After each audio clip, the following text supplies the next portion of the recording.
আসসালামু আলাইকুম প্রিয় দর্শক, অন্য মঞ্চের আলাপচারিতায় আপনাদের সকলকে আমন্ত্রণ জানাচ্ছি। আগামীকাল 23 তারিখ শেখ হাসিনার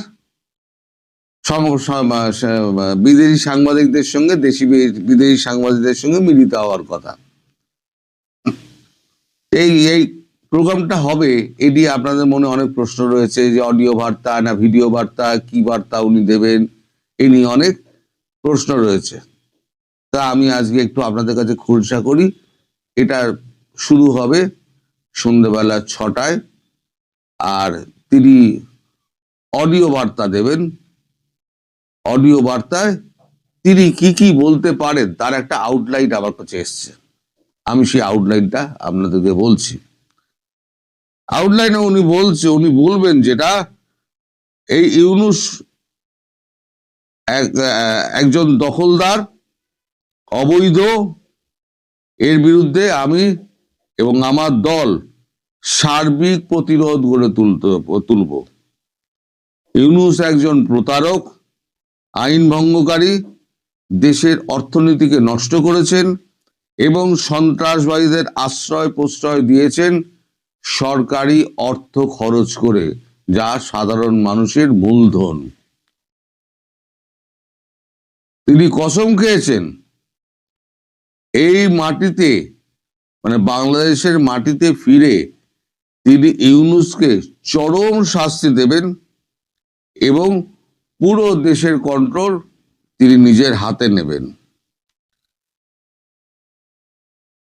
উনি বলবেন যে যতক্ষণ না আমি এই আমার পণ থেকে সরে আসছি ততক্ষণ আমি শেষ নিঃশ্বাস ত্যাগ করব না, এবং দেশের মাটিতে ফিরে আমি এই কাজটি সম্পন্ন করে তারপর আমি শেষ নিঃশ্বাস ত্যাগ করব।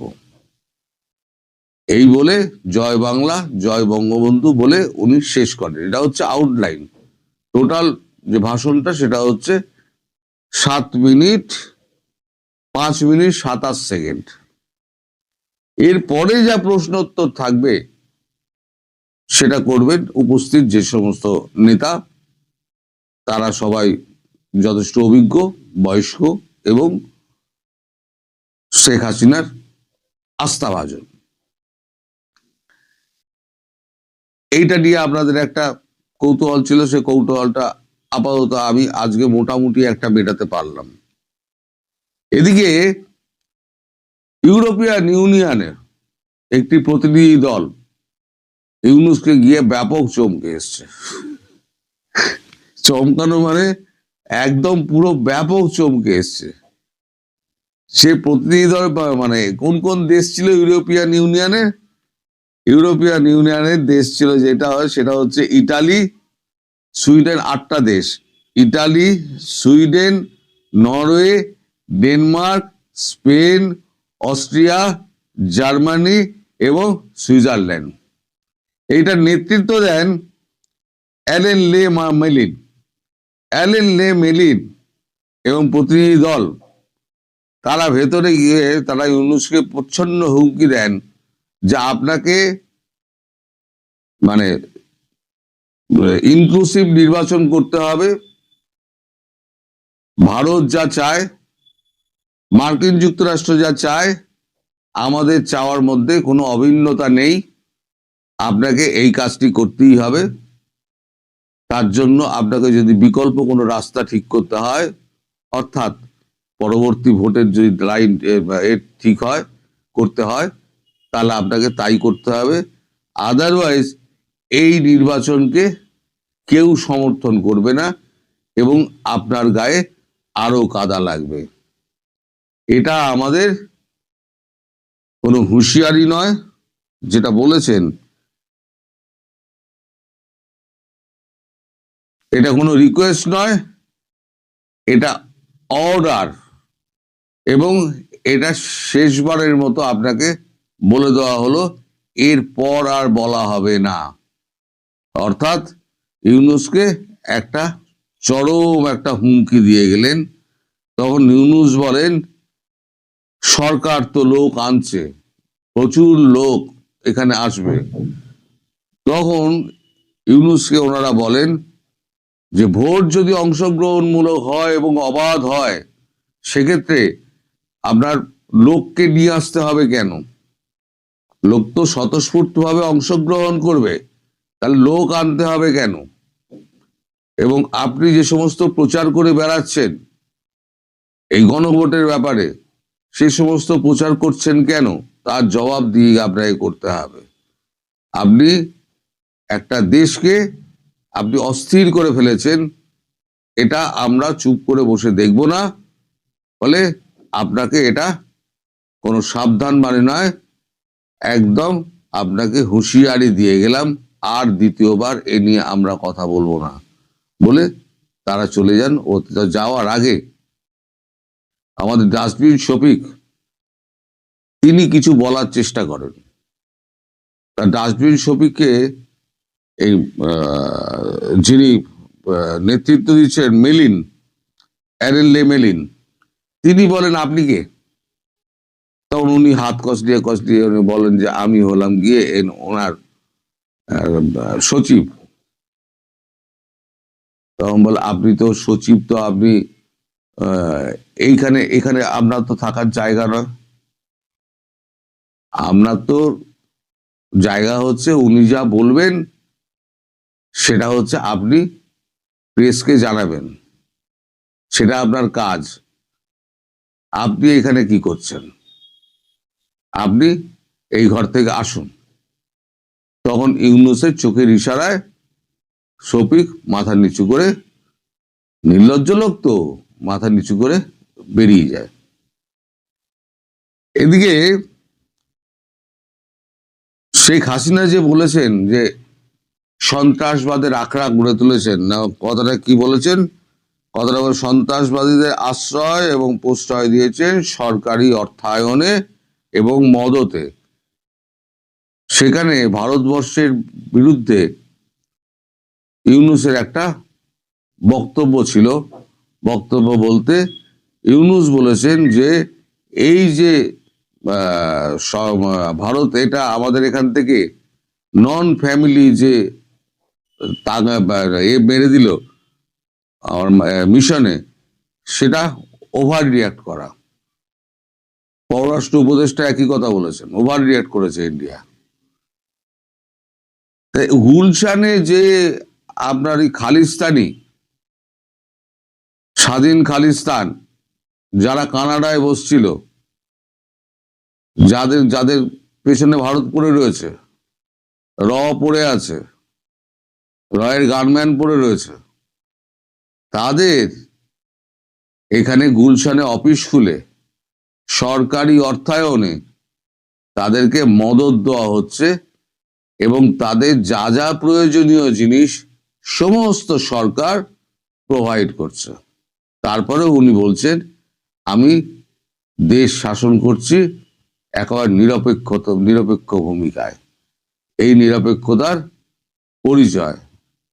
তাহলে ভারত যেটা করেছে সেটা কি অন্যায় করেছে? এবার ভারত কেন করলো সেটা নিয়ে আমি একটা বিস্তারিত রিপোর্ট করব পরে। যে কে মারবে, কেন মারবে, কোথা থেকে মারবে, মারার আগে তো ঘর গোছানো হচ্ছে, তা ঘর গুছিয়ে নিক, তারপর প্যাদানিটা শুরু হবে। বহুত মারবে, বহুত মারবে। আপনাদের বাংলাদেশে কিন্তু প্রচুর রক্ত ঝরবে। এই ফেব্রুয়ারি মাসেই হয়তো হবে, হয়তো বা মার্চ হতে পারে। প্রচুর রক্ত ঝরবে, নিশ্চিত থাকুন। আমি যেমন বলেছিলাম 2026 খুব অশান্তির মধ্যে দিয়ে যাবে। 26-এর 2 তারিখ থেকে শুরু হয়ে গেছে, 2026-এর জানুয়ারির 2 তারিখ থেকে শুরু হয়ে গেছে। যারা ট্রাম্প করলেন, মাদুরোকে তুলে আনলেন ভেনেজুয়েলা থেকে সস্ত্রীক। এখন গ্রিনল্যান্ড নিয়ে পড়েছেন। মাঝে ইরান শুরু হয়েছিল, তারপর ইরান একটু থামাচাওয়া পড়েছে, এখন গ্রিনল্যান্ডটা শেষ হোক এই নিয়ে ইউরোপিয়ান ইউনিয়নের সঙ্গে তার লেগে গেছে ঝড়াবটি। সেটা দূরবেলার ভিডিওতে আমি করে দিয়েছি, সেটা দেখে নেবেন। এখন ইউরোপিয়ান ইউনিয়ন চেপে ধরেছে।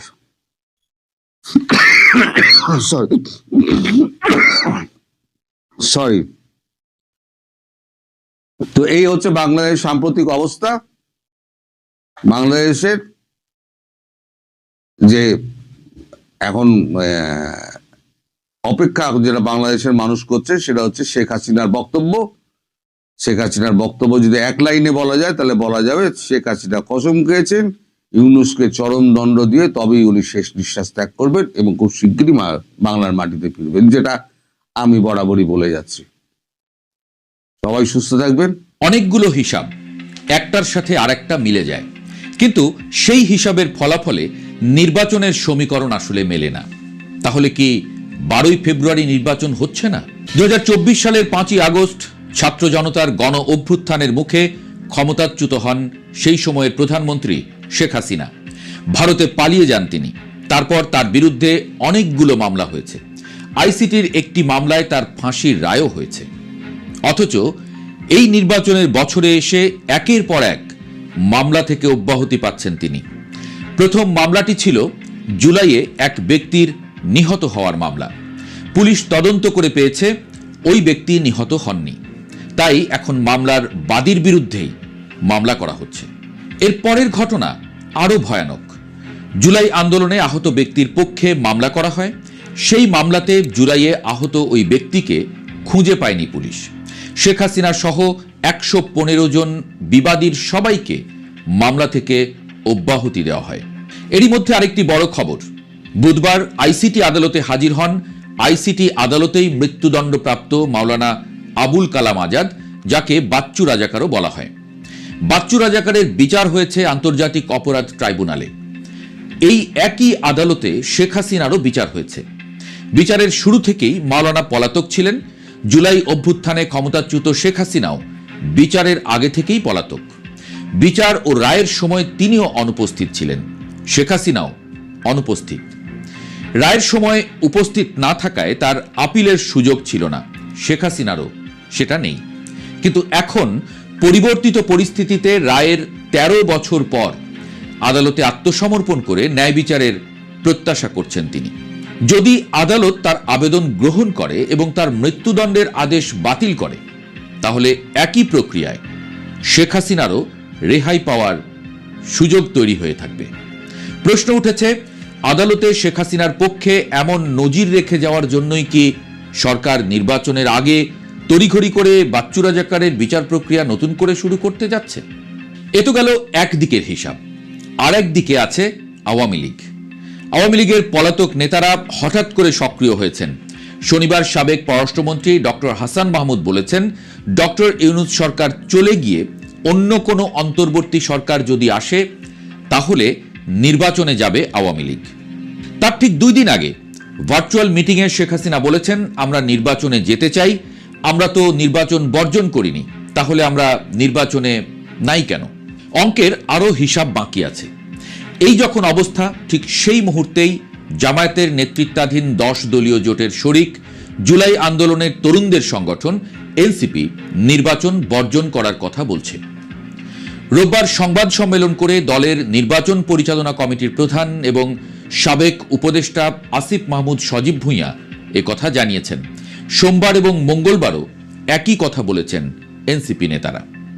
নির্বাচন নিয়ে এই যে অনিশ্চয়তা, এর মধ্যেই পৃথিবীর সবচেয়ে বড় 2টি গণমাধ্যম রয়টার্স এবং আল জাজিরা গুরুত্বপূর্ণ একটি প্রতিবেদন প্রকাশ করেছে, যেখানে তারা বলছে আগামী নির্বাচনে জামায়াত খুবই ভালো ফল করতে যাচ্ছে। তারা সরাসরি বলছে না জামায়াত ক্ষমতায় যাবে, তবে তারা বলছে জামায়াতের এই উত্থান বাংলাদেশের মধ্যপন্থী এবং সংখ্যালঘু সম্প্রদায়ের মধ্যে উদ্বেগ সৃষ্টি করেছে। হঠাৎ করে আন্তর্জাতিক মিডিয়া জামায়াতকে নিয়ে ভয় দেখাচ্ছে কেন?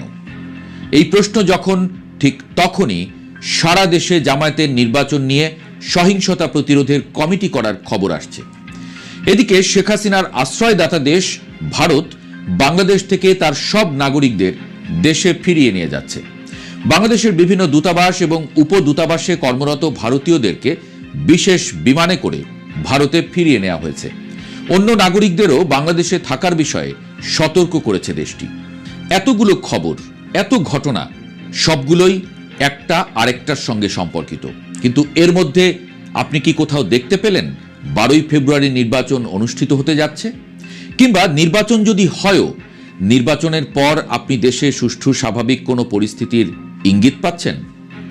সবগুলো ঘটনা থেকে একটা বিষয় পরিষ্কার, কোনো এক অজ্ঞাত শক্তি হঠাৎ করেই শেখ হাসিনা এবং তার দল আওয়ামী লীগকে সামনে নিয়ে আসছে।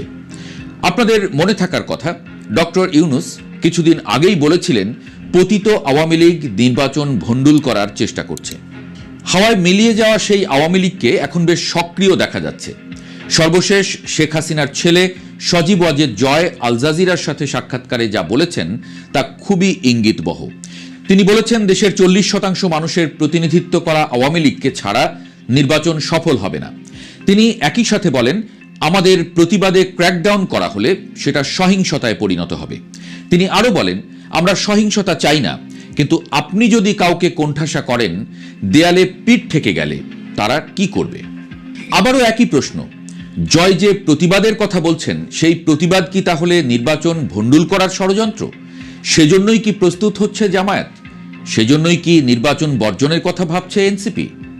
কিংবা আরো স্পষ্ট করে জানতে চাই, আওয়ামী লীগকেই বা কেন হঠাৎ এত স্পেস দেওয়া হচ্ছে? তাদের ফিরে আসার পথ করে দেওয়া কিংবা নির্বাচনে আনার জন্যই কি এত আয়োজন?